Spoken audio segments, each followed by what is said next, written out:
Fjolnir. Sauve-toi! Père, je vous vengerai. Mère, je vous sauverai. Fjolnir, je te tuerai. Père, je vous vengerai. Mère, je vous sauverai. Fjolnir, je te tuerai.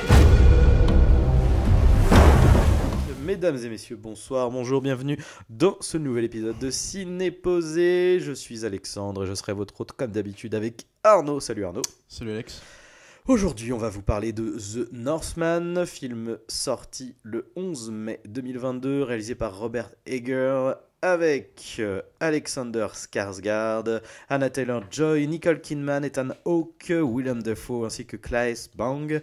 Le film nous raconte l'histoire du prince Hamlet qui voit son père, le roi de je ne sais plus quelle contrée viking, qui va se faire tuer par son propre frère, donc l'oncle d'Hamlet, et celui-ci jure de venger son père et de sauver sa mère, du coup, qui a été enlevée et forcée de se marier avec comment il s'appelle ce con, oncle Fang, Fang, enfin je ne sais plus, j'ai plus le bref. Qu'as-tu pensé de ce film, Arnaud? Moi, c'est un film que j'attendais parce que j'aime les deux premiers films de Robert Eggers qui sont The Witch et The Lighthouse, surtout The Lighthouse. Moi, j'ai beaucoup apprécié. Je trouvais que c'était un mec qui avait une vraie vision, qui savait. Puis en plus, qui reprenait des carcans de films à l'ancienne, tu sais, notamment sur Lighthouse, l'espèce de huis clos isolé. Alors, ça se passait dans un phare avec deux gardiens de phare simplement qui étaient en huis clos, puis ça devenait un espèce de truc un peu anxiogène. Complètement hallucinatoire, on te citait des mythologies, en noir et blanc, tout ça avec une espèce de lumière très à l'ancienne, très belle aussi, et en plus qui donnait, qui donnait aux comédiens une espèce d'opportunité de montrer tout leur talent, quoi. Enfin, c'était très habité. J'avais vraiment adoré ce truc-là, très Shining quoi dans l'ambiance. Et du coup, j'attendais celui-ci. Alors, The Northman, moi, je suis moins, d'entrée de jeu, je suis pas quelqu'un qui connaît énormément tous les aspects mythologiques qui entourent donc tout ce qui est Hamlet, tout ça, et je savais pas dans quelle direction il allait aller. Et du coup, j'étais curieux de voir, et j'étais un peu déçu globalement, aussi bien par la forme que par le fond. Le fond notamment parce que je trouvais que la structure narrative du film, alors que j'imagine répondre, traîner en longueur, parce que j'imagine qu'elle répondait à des espèces d'enjeux mythologique, il y a une espèce de théâtralité qui fait qu'en fait à chaque fois l'échéance finale du film, parce que en fait le scénario est très simple, c'est une quête de vengeance en fait. C'est Hamlet. C'est Hamlet, voilà, c'est donc le roi simplement lion, un mec qui a assisté au meurtre de son père, Ouais. qui veut se venger de son oncle finalement. Et donc voilà, donc tu te dis, donc l'échéance finale, l'enjeu final c'est de se venger de son oncle, de le tuer. Et à chaque fois, moi, dans ce film, j'ai eu l'impression que en fait, l'histoire aura pu durer 15 minutes. Parce que j'ai l'impression qu'il retarde, pour répondre à tous ces critères, ces carcans mythologiques, il retarde l'échéance, mais jusqu'à plus soif, avec des espèces de fausses excuses, de trucs. Dans un film qui en plus est très, est moins... Parce que l'abondance pourrait vendre quelque chose de plutôt bourrin, tu sais, de très animal, même dans la violence, tout ça. Là, on est dans un truc quand même qui est très contemplatif. On est chez Robert Eggers, il ne faut pas se mentir. En fait, c'est vrai que quand tu vois la bande-annonce, t'as un peu l'impression qu'on essaye de te vendre un Brevard au pays des Vikings, quoi. Un viking façon Mel Gibson, ouais, c'est ça. très... Mais au final, très terre pas à terre. tellement, en fait. Mais comme il joue pas sur l'immersion, en tout cas physique, organique... Ouais, mais justement, moi, c'est aussi là où j'ai un problème. C'est très contemplatif, c'est très, ça se regarde. Enfin, il y a un côté très théâtral aussi. Quand il va dans la brutalité et dans le côté un peu presque, tu vois, genre les les combattants qui se mettent en mode berserk autour du feu, tu vois, là il y a un truc très presque. Tu sais, c'est un plan fixe, posé, ouais. Tu vois, c'est pas non plus du reportage, tu vois, mais tu vois ce que je veux dire, c'est très tangible, c'est très palpable, tu vois. Quand je parle de quelque chose d'onirique, de mise en scène très contemplative, c'est aussi même dans ces moments un peu de système de violence, en tout cas de quelque chose d'habité par les acteurs dans des scènes particulières, c'est que même à ce moment-là, la caméra ça a une espèce de travelling très lent de côté, de droite à gauche, avec. Donc on est quand même dans ce truc-là. Ah bah c'est léché, on est sur un. Oui, et donc voilà, en fait, j'ai trouvé que le film j'ai l'impression que le film savait pas trop dans quelle direction aller, quoi. En même temps, vouloir faire un espèce de film de viking habité comme on aurait pu faire un espèce de Mel Gibson à l'époque, mais d'une façon mise en scène beaucoup plus tu vois, populaire au sens stricto sensu, quoi, que lui. Et en même temps, quelque chose qui cite la mythologie, donc jusqu'à des scènes oniriques où en fait on est carrément dans un truc hallucinatoire, un peu qui reprend dans le concept un peu à des Valhalla, enfin c'est pas Valhalla, là je sais plus comment ça s'appelle. Et qui sont en plus de ça dans des espèces de de carcan visuel complètement différent. Il y a un espèce de truc où d'un côté on te fait de la scène en lumière naturelle avec des super belles scènes pour le coup, jusqu'à la scène finale de l'affrontement qui est dans une espèce d'ombre chinoise qui est super jolie à regarder, qui on va pas se mentir. Et en même temps on te met des espèces de visions hallucinatoires alors qu'ils sont en espèce des full CGI bizarres avec en plus une idée comment dire, de disposition des personnages dans les plans. Enfin c'est très pour le coup on part d'un truc entre guillemets hyper réaliste à quelque chose de complètement t'as l'impression qu'il y a une dichotomie en fait à chaque fois. Mais c'est le cas du coup. Alors quand même c'est la volonté du film. Je trouve que malgré tout visuellement ça me sort toujours. Il y a un truc où je suis spectateur. Je comprends ce que tu veux dire. En fait, quand bien même ce parti pris de faire effectivement un côté vraiment complètement onirique sur les séquences mythologiques, quitte parfois même à te poser la question de si c'est vrai ou pas. En fait, moi c'est ça qui m'intéresse du coup dans cette démarche-là, c'est que du coup il y a plein de choses en fait où je ne sais pas ce qui est de l'ordre du fantasme du personnage ou de la réalité du terrain. Ou de la réalité en vrai, quoi. Vu qu'on a justement ces séquences très brutales, très palpables, ils sont crasseux dans la terre, le sang, le machin, et la lune énorme, la lumière blanche, une espèce de nuit américaine, mais qui du coup donne cet effet esthétique d'avoir vraiment la lumière blanche partout dans l'obscurité. Tu sens à ce moment-là l'espèce de fond vert, les CGI, un peu les CGI. Ah bah là, là tu sens. Là, c'est en mode. Enfin, il y a un côté roue libre à ce moment-là dans ces séquences-là. Et dans le parti pris, et même des scènes qui ne sont pas censées être des scènes hallucinatoires, qui sont purement des scènes de nuit, simplement. Tu sais, les mecs se baladent du village.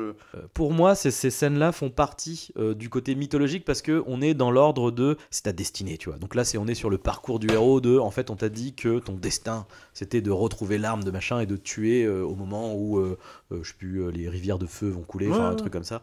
Et donc en fait tout ce qui concerne cette on pourrait l'inclure dans ce schéma-là. Ça fait en fait partie du mystique en fait du film. Mais effectivement du coup, oui, je vois ce que tu veux dire. Il y a un côté. Il n'empêche que visuellement, oui, il y a une dichotomie vraiment importante, quoi.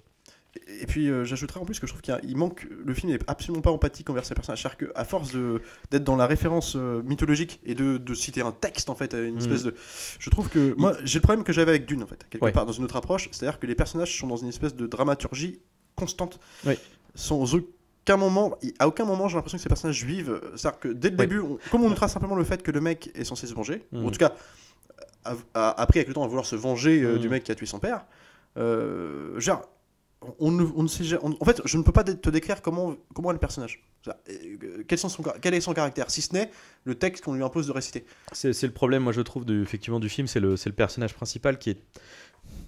Mais je sais pas si c'est un problème de casting ou si c'est un problème de direction d'acteur ou de. En fait, le personnage en lui-même, je le trouve effectivement beaucoup trop lisse. Je pense que c'est un problème de choix, comment dire, à partir du moment où on te veut faire une pièce de théâtre, on te veut citer un texte, ou en tout cas qui est en permanence en référence à des récits mythologiques, c'est comme un choix imposé qui fait que tu ne peux pas faire exister ton personnage autrement que parce qu'il le représente.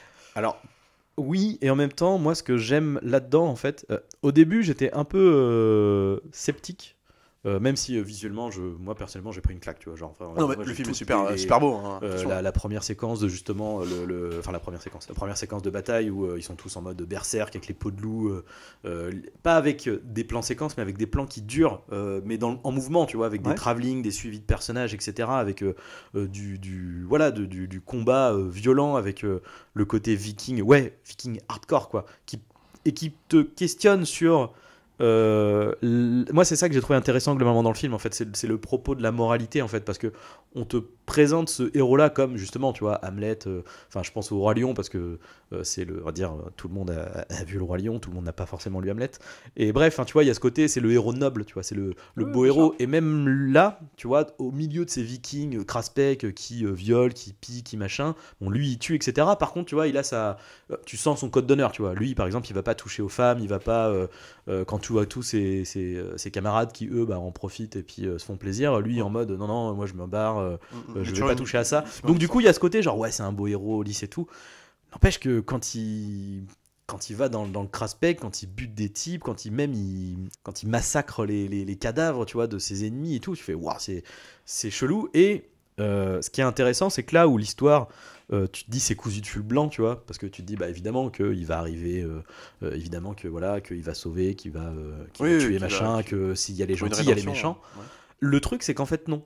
C'est-à-dire qu'en fait tu continues, enfin effectivement c'est ce qui va se passer, sauf qu'en fait il y a le twist du film qui te montre qu'en fait, mais non, en fait tout ça c'est quelque chose qu'on lui a dit. On lui a dit que bah oui, ton père était un bon roi, toi tu étais un bon prince, ta mère était une mère aimante, une femme aimante, etc.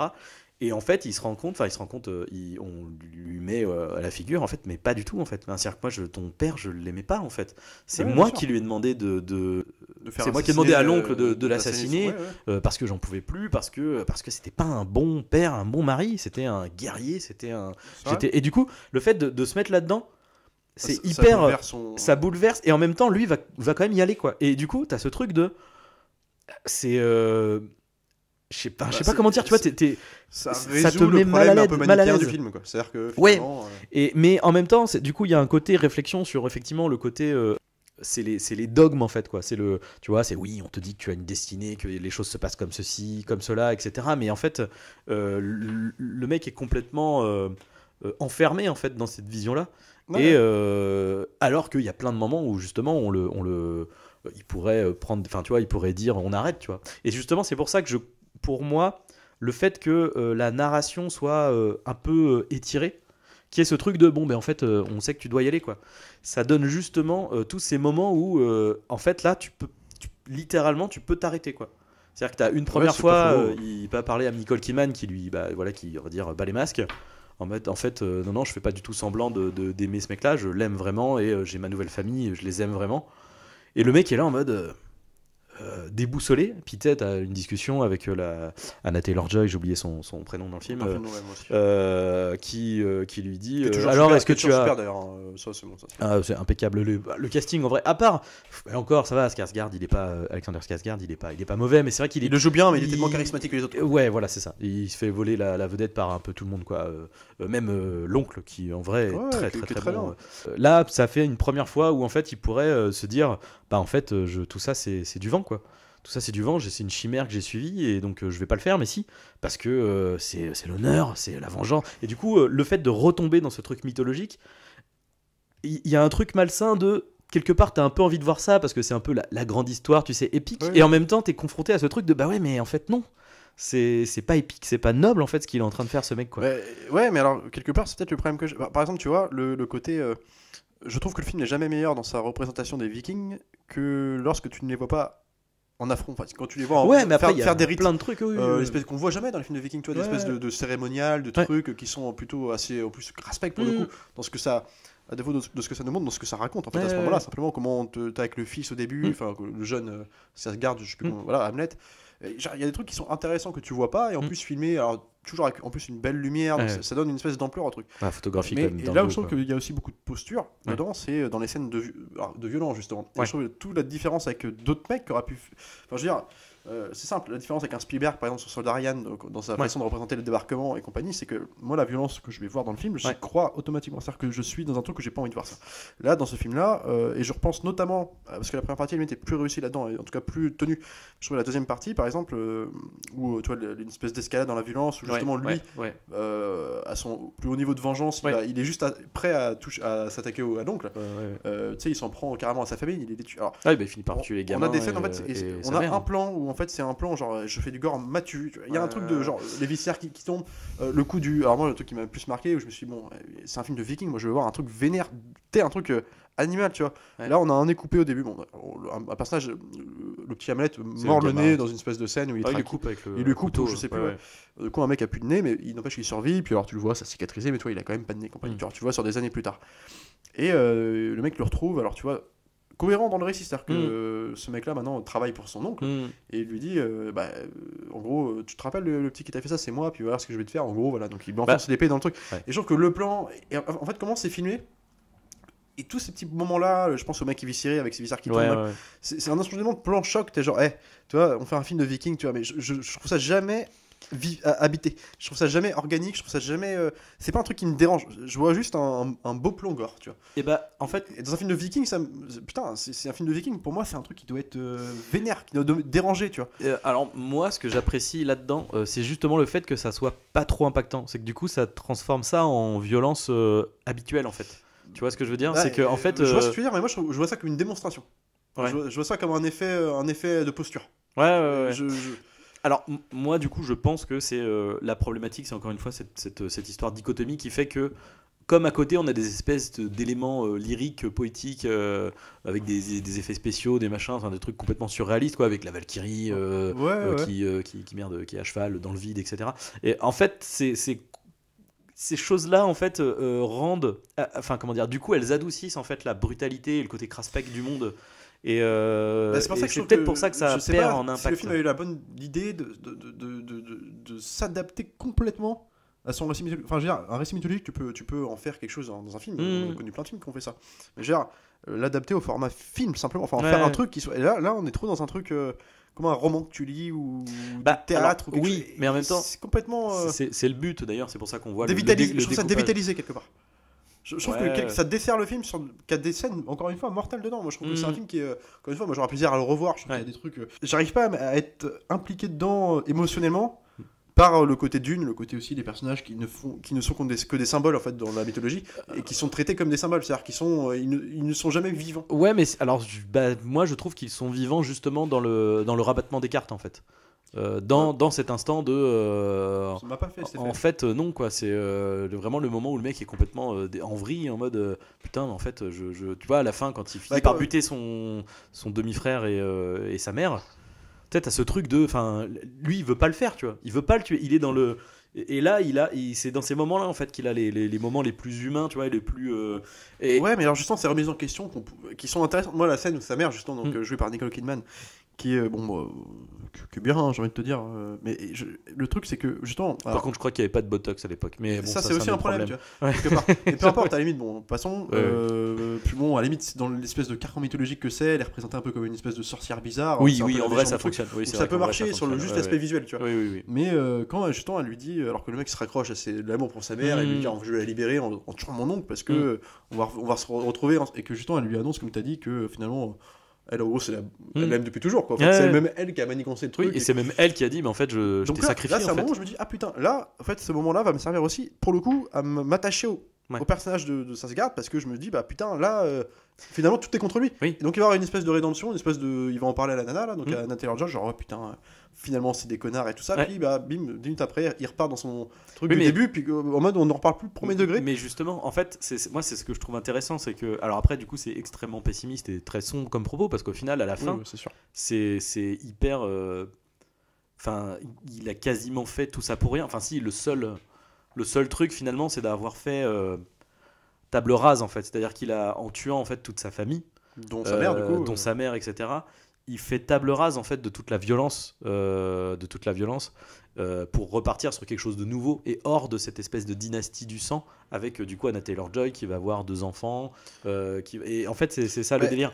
Ouais. Parce Mais- que le truc intéressant par rapport à ce que Avec tu du dis, coup c'est une que- matriarche plutôt qu'un patriarche en fait C'est vrai. en chef de Ça, c'est le truc que j'ai trouvé de intéressant, famille, ce que quoi. tu dis, c'est ça, c'est que, en fait, justement, l'oncle en fait, c'est la politique imposée par l'oncle, Ouais. quelque part. Ouais. Au sein d'un petit village comme ça, alors on imagine que ça se faisait à l'époque aussi, et que tu sens la différence de politique, même si elle est très peu montrée avec le personnage du père, qui est joué par Ethan Hawke, tu sens que c'était un mec noble, un mec qui voulait mourir au Alors, combat, présenté comme quelqu'un c'est qui... aussi ce qu'on te montre parce que c'est la vision du fils en fait. Ouais, mais à la limite, justement, Mm. c'est cohérent Oui, pour oui, le bien coup, sûr. avec, voilà, justement, mais c'est le côté... eux aussi qui rentrent dans le non-manichéisme, parce Ouais. qu'on ne sait pas comment était vraiment le père. Ouais. Mais là, du coup, il y a une vraie politique imposée, et pour le coup, il la traite. C'est-à-dire la politique de Londres, justement par le traitement de Anna Taylor-Joy, qui est une espèce en fait, d'esclave, un peu même sexuelle avant, et Ouais, vraiment un peu. carrément. Et tu sens que c'est un peu comme ça que ça marche, tu sens la tyrannie du mec, qui est pourtant traité en espèce de symbole un peu sympathique. Les gens, Ouais, c'est ça, il est pas complètement ça c'est intéressant, ouais. c'est intéressant, mais bon, par contre à côté de ça, je trouve que la relation qu'il a, en tout cas la dynamique qu'il va y avoir entre lui et le personnage de, donc au début esclave, enfin tout simplement de Hamlet, qui va vite être découvert en fait simplement, je sens jamais une espèce de. Bon, en gros, moi j'ai l'impression qu'il faut que je te tue parce que tu nous fais chier en gros. Mais il y a un truc comme ça, Ouais, mais c'est ça. c'est jamais porté Mais par quelque chose de plus en profondeur, de plus. Putain, ça fait 30 ans qu'il te court ce mec, quoi, tu vois. Je sais pas, je le sens pas. Oui, mais non, en fait. Enfin, le truc, c'est que ça fait pas 30 ans. Enfin, pour lui, non. Enfin, pour Hamlet, oui. Mais ça, lui, parce qu'il le sait. C'est ouais, lui, pour l'autre, non. mais peut-être, pour l'autre, non, en fait. Lui, dans sa tête, en fait, ce gamin, il est mort. Genre, en fait, il l'emmerde que depuis 3 mois, quoi, tu vois. Donc, c'est pas. Enfin, Ouais, mais mois, je sais pas, du coup, je trouve que l'enjeu est minimisé. Puis comme il les tire, il le repousse. Mais en fait, justement, c'est ça qu'ils font quand même l'enjeu final avec le volcan en éruption et tout. Donc, alors, là, encore une fois, c'est là la problématique avec la dichotomie du film qui fait qu'on finit là-dessus parce que c'est le côté mystique, mythologique qui, voilà. Et en même temps, mais tu te dis, ouais, mais en fait, c'est presque trop gros. Pour la dynamique des persos, surtout. Pour l'enjeu du film, en fait. C'est pas Anakin et Obi-Wan, tu vois, il y a un moment. Et c'est ça qui. Encore une fois, pour moi, c'est une posture. C'est-à-dire que la scène, elle est super belle. T'as du coup le volcan, puis c'est filmé, t'as jamais vu une scène comme ça, en mode en ombre chinoise, c'est super beau. Ouais. Mais c'est un effet de style. Je trouve, c'est ça aussi qui me dérange un peu dans ce film. C'est que je trouve que c'est moins bien mené sur la longueur que ces films d'avant. Qui pourtant d'autres critiquaient le fait que Lighthouse et tout, mais je trouve que là ça se voit quoi. En fait, moi le seul vrai problème que j'avais avec Lighthouse, c'était vraiment le pétage de câble en fait des acteurs de la fin, et qui vraiment là pour moi était vraiment presque gratuite pour prétexte à justement là du coup posture de faire vous avez vu comment j'ai fait crapahuter Willem Dafoe dans la boue avec Robert Pattinson à moitié à poil en train de le tenir en laisse. Enfin tu vois, il y a vraiment ce truc de genre too much, tu vois, dans la folie du truc. Je comprends, mais je trouvais moi ce qui j'aimais bien dans le film, c'est que le simple concept du film faisait que le trip hallucinatoire était complètement assumé, et en fait ça donnait une espèce d'escalade en fait où il y avait un rabattement des cartes. Willem Dafoe c'est le connard au début, enfin l'espèce de chef insultant, et en fait c'est simple. En fait, le message est complètement simple. Je trouvais que traiter avec ce huis clos là, cette lumière là, cette escalade dans les tripes hallucinatoires qui étaient pour le coup je trouve beaucoup mieux dosées. Alors peut-être que le noir et blanc avec la belle lumière ajouté au truc, mais ça marchait pour moi. C'est ça que j'ai bien aimé. Je comprends qu'on puisse ne pas adhérer à ça. Et en fait dans ce film là ça aurait pu, et je trouve que c'est un coup ça marche, un coup ça marche. En fait, je trouve que c'est jamais. C'est un peu inégal. C'est moins bien tenu. Quoi. Ouais, et par contre, il y a plein de scènes dans le film que je vais te sortir, elles sont mortelles. Et objectivement mortelles. Et même pas qu'en termes de photos, en termes de mise en scène. Moi, je me rappelle de scènes au début, justement. Il nous fait une espèce de présentation un peu du village au début du film. Et puis même la scène de bataille, entre guillemets, si je peux dire, d'assaut des Vikings où tu les vois arriver en travelling latéral sur le côté, qui montent le truc. Elle est intéressante la scène. Il n'empêche que là j'ai l'impression d'avoir un film censuré à ce moment-là. Je vois pas, tu vois, je trouve que les violences sont, dans cette scène-là, les violences sont soit suggérées, ou en tout cas tu vois un coup sec sur le côté, la caméra rebascule, et en fait il n'y a plus Sandler Alexander dans le plan, et parce que la caméra a bougé avant qu'il ait terminé son action, là, lui il revient dans le plan, et du coup j'ai l'impression qu'on me cache des trucs et qu'on me montre pas la violence quoi. Et alors on va me la montrer, mais c'est un plan, à chaque fois c'est un plan où il sort, alors tu vois un plan avec un mec qui arrive, qui ouvre la porte et que les vis retournent. Après tu passes sur une autre scène, après t'as le plan de l'épée. Les scènes d'action sont pas amenées, c'est comme un effet fait par Et c'est ça qui me dérange dans un film de Vikings, tu vois, et quand je comparais avec The Revenant, c'est pas des Vikings. Je l'ai pas vu du coup là, mais complètement similaire, c'est une quête de vengeance. DiCaprio est laissé pour mort parce que après son attaque par un ours, parce que Tom Hardy voulait pas le traîner simplement avec lui, juste pour pas se faire repérer, et puis lui il décide, et en plus Tom Hardy a tué son fils devant ses yeux pour justement que les deux ne fassent plus de chier. Et tu suis après DiCaprio qui va le retrouver, mais qui est blessé, donc il va marcher dans la montagne pendant des plombes pour le retrouver, pour se venger. Mais là, la violence dans ce film-là, elle est animale. C'est-à-dire que moi, je regarde, je suis mal pour lui. Tout le temps, je suis là, putain, arrêtez quoi. C'est pas possible. Et je me sens complètement. Et en plus, la nature est filmée de manière organique. C'est-à-dire que la nature est menaçante dans le film. C'est-à-dire que là, il fait froid, tu sens le froid qui est sur ses mains. Le truc, c'est que là, le propos. C'est pas le propos de la nature. Mais non, c'est ça. Je suis d'accord. En fait, là, c'est vraiment un propos sur.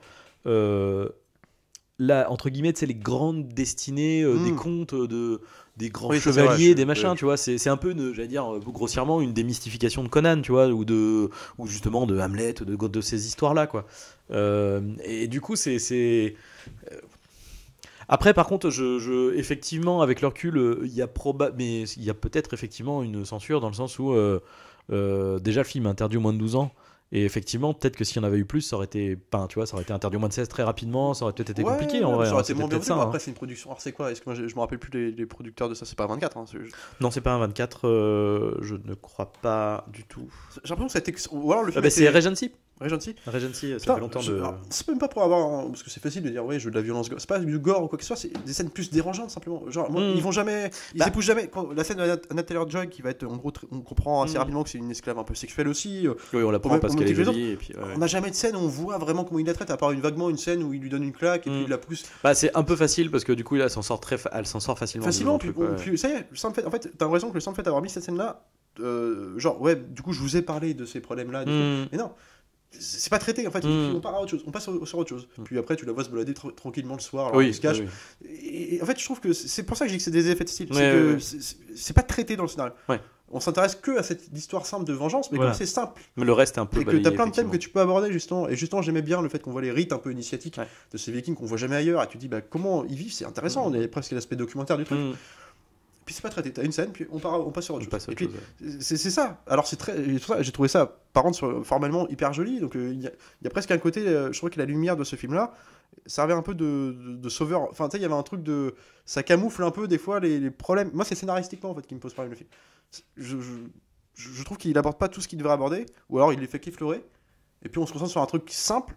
Mais en se basant sur des récits, des carcans mythologiques, en fait, on t'impose une espèce d'échéance repoussée. Sauf qu'à la fin, l'échéance repoussée, bah, j'ai plus trop envie de la voir. Puis quand je la vois, alors d'un coup, tu mets un espèce de final apocalyptique avec les volcans, super beau. Bah, mais je sens pas la confrontation à ce point entre les deux hommes, tu vois. Parce que c'est trop linéaire, il n'y a pas eu de trucs qu'on accentue encore la dramaturgie du film. Ouais, mais alors du coup, oui, mais justement. Pour moi, tout ça donne l'effet que justement à la fin, t'es justement en mode putain, bah ouais, mais en fait, tout ça pour ça, quoi, mec. Et ça va avec le côté tragique et le côté pessimiste du film. Ouais, voilà, tu vois, en fait, voilà, de suivre ce modèle de violence et de vengeance, etc. Ça te mène à rien, en fait. Ça te mène à un truc qui est quelque part qui était couru d'avance, c'est-à-dire que c'était ta destinée, effectivement. Mais ça sert strictement à rien. Et alors très bien, t'as perpétué tu vois, parce que t'as ça aussi, t'as le côté genre oh là là, j'ai ma descendance, etc. Ouais, t'as ta descendance, mais tu la verras jamais. Et du coup, c'est plié. Et du coup, t'as ce truc qui est vraiment à la fois ça démystifie les. Voilà. C'est à la fois beau et en même temps le mec genre. Tu sais, genre, ouais, j'ai réussi, puis bah ouais, mais tu crèves tout seul comme une merde sur le flanc de montagne. Mais après, c'est peut-être une question, j'ai peut-être pas envie de voir un truc démystifié à ce point-là, quoi. Tu vois, non, mais c'est clair. C'est pas vendu comme ça en plus. Par contre, c'est ça. Moi, c'est effectivement, enfin, en termes là, c'est plus une problème de communication. On sait que c'est Robert Eggers, on se doute bien que ça va pas être, il va pas épouser le truc frontal à fond, mais bon, quand même. Tu vois. Mais voilà, mais après, il y a tellement de. Moi, en fait, ce que j'ai vraiment adoré, c'est qu'il y a tellement de petites. Enfin, il y a peut-être un problème de lien entre toutes les séquences, mais. Enfin, il y a plein de séquences. Et puis il y a des sacrées séquences. Bien, je suis pas en train de te dire, mais il y a des séquences de ouf. Même la scène de bateau, je me rappelle, une belle scène où justement il part avec Anna Taylor-Joy. Ils quittent le village, puis simplement ils décident de revenir. Et puis il y a des super scènes. Alors du coup, il y a juste ce plan-là justement où il est debout avec le soleil couchant, enfin le soleil. Bon, c'est un peu crado, mais c'est con, c'est dommage. Pour moi, visuellement, c'est le seul. C'est aussi ça, c'est-à-dire que jusqu'ici, Robert, il a en plus c'est un film qui a plus de thunes. Je crois qu'il a 75 millions, je crois. Oui, enfin 75 millions, c'est pas assez. Pour un film tourné dans un village, je veux dire. Pour rappel, Les Animaux Fantastiques 3 en ont 150. Je suis d'accord, mais tu vois, pour un film qui a une ambition malgré tout, mais qui est quand même tourné juste dans un petit village, quelque part, ils ont pas reconstruit beaucoup de décors. Non. Genre, t'avais moyen de. Je sais pas s'il y a le même chef-op que au directeur photo que ces autres films, mais là, je trouve que c'est. Putain, d'un coup, t'as une scène mortelle. Et vraiment super mortelle. Tu fais, ouais, c'est cool, putain. Bah, en fait, je pense que d'un coup, t'as une scène un peu décrado. Je pense qu'il les effets, les fonds verts, en fait, il sait pas les gérer, en fait. Bah, sûrement, ouais. Mais du coup, la dichotomie est trop grande pour moi. C'est-à-dire qu'il y a des moments, mais c'est pas le même film que je regarde là. On est sur un truc un peu onirique. Tu dis, ça pourrait être filmé dans la nature. Après, ce que tu dis par rapport à la censure, à quel point c'est une censure ou une autocensure, je ne sais pas, mais est-ce que. Des reshoots peut-être, tu vois, sur un remontage, tu vois, quelque chose. Ouais, moi c'est ce que je me suis dit qu'il y a forcément en tout cas une retouche de studio, un truc, vas-y fais un truc un peu plus. Parce que c'est, tu vois, justement dans le propos, le fait que ça soit assez, genre allez, bon dimanche quoi, genre bonne journée, mais je sais pas. Bon, en tout cas moi ça m'a vraiment impacté. Après. Je trouve, tu vois, tu compares à Dune, je trouve quand même que il est moins gratos que Dune, parce que tu vois, la différence c'est que Dune n'a pas de propos nihilistes à ce point-là dans le truc, tu vois. Et du coup, la froideur des personnages, pour moi, ne justifie pas le scénar, ne se justifie pas par le fond du film. Puis Bondune a une vocation de lancer une espèce de franchise, dramaturge, où tu vas automatiquement, tu es dans l'obligation de t'attacher au perso pour suivre leur aventure. Que là, bon, on est un truc plus, effectivement, c'est pas. Et il n'empêche que j'ai besoin d'un truc un peu émotionnel pour m'attacher, simplement pour que l'envergure du final explosif dans le volcan super beau soit peut-être pas à ce point, mais le revanche des Sith. Je suis pas un fan hardcore du film, mais je trouve que ce final marche bien parce que putain. Alors, sans me dire qu'il y a eu 3 films avant, mais en tout cas, simplement, dans le film, ils ont réussi à build up, quoi. Voilà, simplement, le parcours est traité, et puis ça t'amène logiquement à ça, même si il y a plein de problèmes dans l'interprétation pour t'amener à ça, mais n'empêche que voilà, puis ça marche d'autant plus. Que là. Mais oui, mais en fait, encore une fois, moi, c'est ce que j'aime. En fait, tu vois, c'est même ce que je trouve touchant avec le personnage, c'est dans son échec, en fait. On le voit chuter jusqu'au bout, et quelque part, il chute de manière grandiose, tu vois, en fait. C'est ça le truc. Je comprends ce que tu veux dire, mais c'est pessimiste et du coup, c'est intéressant, mais du coup, il n'empêche que j'ai pas l'impact émotionnel. Donc, en fait, ça me donne un petit. J'ai l'impression de voir un petit film pas un film qui aurait pu avoir une envergure, mais peut-être traité différemment. Peut-être. Moi, je trouve que le film ne se vend pas non plus comme un non mais c'est ça la découverte, c'est ça le truc, que c'est un Robert Eggers. Bon, je m'attends à un truc peut-être plus rentre dedans, plus violent. Après, par contre, après, en même temps, j'ai envie de dire, c'est son 3e film, hein. Enfin, faut bien le noter. Il est jeune en plus, donc mais ça reste de toute façon. Je pense que c'est un mec qui, ça dépend ce qu'il adapte ou quoi, mais je pense que c'est un mec qui va nous faire des grands films derrière encore. Mais c'est celui-ci qui m'a un peu déçu par rapport au premier. Mais c'est vrai que tu faisais le parallèle avec Green Knight quand on en parlait, et oui, pour le coup, Green Knight a le ton, la forme, enfin tout est beaucoup plus maîtrisé. Vire va tendance à virer au fantastique. Oui.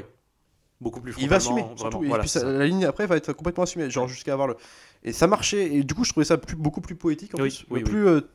J'ai envie que j'avais envie de me poser juste des plans longs, j'avais envie de les regarder, j'avais envie que là je trouve que c'est moins, je sais pas, sur la durée la totalité du film, je trouve que c'est moins bien équilibré, quoi. Mais voilà, après bon, ça reste, c'est toujours pour pinailler, c'est juste que après, moi j'ai vraiment adoré son avant-dernier film, donc je m'attendais peut-être à plus. Après, et aussi en plus de ça, c'est vrai que c'est pas le genre de sujet qui m'intéresse le plus.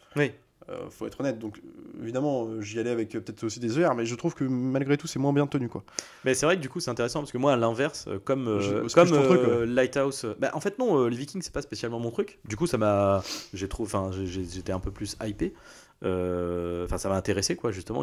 Ce film m'a intéressé à cette culture viking, à l'ambiance viking, etc. Avec des petites réminiscences de Skyrim, notamment le petit passage dans le tertre avec le mort-vivant là que j'ai trop cool. Mais moi le truc c'est que Lighthouse, je le trouvais formellement irréprochable, mais voilà, tu vois, pour moi justement Lighthouse c'était ce truc de c'est tout ça pour ça, quoi. Et puis je comprends qu'on puisse penser ça, et puis j'ai pas, là clairement j'ai pas envie de voir ça, quoi, genre vraiment ça me je trouve ça presque, en fait je rentre, du coup je suis pas rentré à la fin, je rentre pas dedans, je suis complètement extérieur et je trouve ça ridicule, en fait. C'est même pas abject, je comprends, je trouve ça ridicule. Je comprends. Tu sais, c'est vraiment genre, qu'est-ce que je fais? Action. J'ai l'impression de voir deux mecs bourrés en train de. Ce qui est le cas, hein, parce que c'est deux mecs bourrés d'ailleurs, mais du coup, t'as ce truc de. Et Pétoman aussi. Et oui, non, mais du coup, c'est pour ça, tu regardes le truc, je fais bon, c'est deux mecs bourrés, quoi. Il aime bien l'épée, Robert Eggers. Oui, manifestement. Après, encore une fois, je pense qu'il y a un propos vis-à-vis de, je pense, le patriarcat, tout ça, avec justement ce côté, tu vois, c'est l'homme qui, tu vois, l'homme viril, qui rote, qui pète, qui machin, enfin c'est qui du coup se prête peut-être d'autant plus aux Vikings, un peu moins à Willem Dafoe et Robert Pattinson, peut-être. mais en tout cas voilà, c'est très intéressant. Mais ce qui fait que là, pour ce film-là, du coup, j'avais pas cette, je n'étais pas dans une posture de j'attends un film de dingo, tu vois. J'étais juste en mode j'ai envie de voir un bon petit film de Vikings. Non, mais c'est largement recommandable. Et il te malmène un peu ce qu'il faut, même si je reconnais que voilà, il y a des il y a un déséquilibre, mais c'est largement recommandable. Mais c'est enfin ça surtout c'est tellement frais après surtout dans cette période de blockbuster sur son air. C'est-à-dire que je crois que jusqu'à maintenant, du coup, dans les meilleurs blockbusters, on avait quoi? On avait The Batman, et finalement, j'allais dire presque Dune, tu vois, que moi personnellement j'ai pas apprécié, mais en tout cas. Et l'autre dont on va parler maintenant. Et alors du coup, Ah oui, pas maintenant. Ouais. Non, mais pardon. Du coup, enfin voilà, c'était notre avis sur The Northman. Sur ce, continuez de regarder des films, c'est important. On se retrouve la prochaine fois. Salut à tous, salut Arnaud. Salut Alex.